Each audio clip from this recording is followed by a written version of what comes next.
বিভিন্ন ক্ষেত্রে অসামান্য অবদানের স্বীকৃতি হিসেবে এবার 9 জন বিশিষ্ট নাগরিক এবং একটি ব্যান্ড দলকে 21 পদক প্রদান করা হয়েছে। প্রধানমন্ত্রী তারেক রহমান রাজধানীর ওসমানী স্মৃতি মিলনায়তনে বিজয়ীদের হাতে সম্মাননা তুলে দেন। পুরস্কার হিসেবে প্রত্যেককে 35 গ্রাম ওজনের স্বর্ণপদক, এককালীন 4 লাখ টাকা এবং একটি সম্মানপত্র প্রদান করা হয়।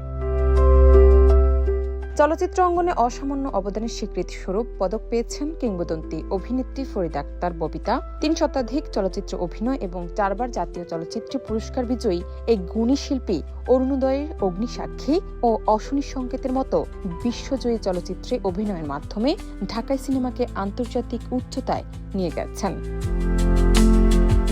চারুকলায় অনন্য অবদানের জন্য পদক পেয়েছেন অধ্যাপক ডক্টর মোহাম্মদ আব্দুস সাত্তার। 25টি গুরুত্বপূর্ণ গ্রন্থের প্রণেতা এই শিল্পী আন্তর্জাতিক অঙ্গনে বাংলাদেশের নাম উজ্জ্বল করেছেন। স্থাপত্য শিল্পে বিশেষ অবদানের জন্য পদক পেয়েছেন আন্তর্জাতিক খ্যাতিসম্পন্ন স্থপতি মেরিনা তাবাসসুম, 2 বার আগা খান পুরস্কার বিজয়ী এবং টাইম ম্যাগাজিনে বিশ্বের প্রভাবশালী ব্যক্তিত্বের তালিকায় স্থান পাওয়া এই স্থপতিকে জলবায়ু ও সংস্কৃতি বান্ধব স্থাপত্য কাজের স্বীকৃতিতে ভূষিত করা হয়।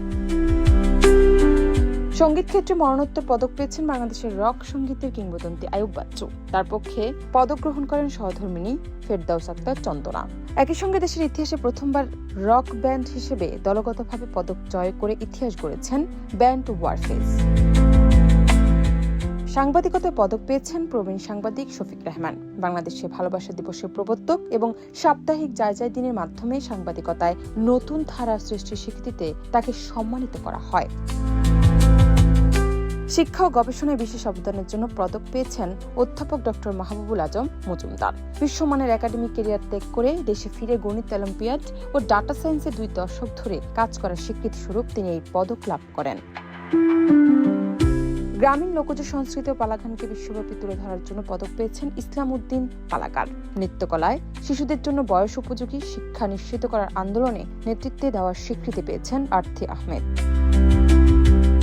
ভাস্কর্য শিল্পে আধুনিক ও ভিন্নধর্মী মাধ্যম ব্যবহার করে পারদর্শী শিল্পী তেজাস হালদার জোশ এবছরের রাষ্ট্রীয় সর্বোচ্চ সম্মানে ভূষিত হয়েছেন।